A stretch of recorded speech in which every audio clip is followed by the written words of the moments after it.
Welcome back to Jacobication. This video is about the filter function. Returns a filter object of the result after running a given function on each item of a given structure that holds multiple values. Structure could be list, tuple, set, string. Takes in a function in a structure. The given function returns true or false depending on whether or not an item belongs. To convert the output to the format you most likely want it in, use the constructor method that matches the type of the original structure.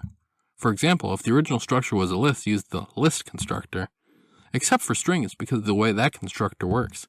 The str constructor on a filter object calls its double under str method, which returns filter object at and then some ID. An ID is not necessarily a memory address, but it uniquely identifies the object. Examples: this manipulates a string and takes out any letter that's not a vowel, so in the end it returns EO space O.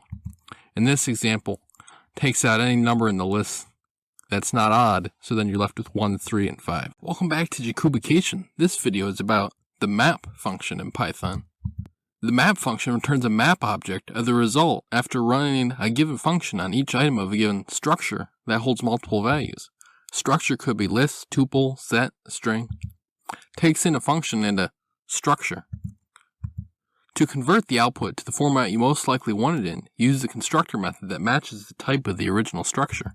For example, if the original structure was a list, use the list constructor, except for strings because of the way that constructor works. The string constructor on a map object calls its double under str method, which returns map object at and then some ID. An ID is not necessarily a memory address, but it uniquely identifies the object. Examples: that first example up there does math on a list. It maps the squared function to every item in the list, and then all the numbers get squared.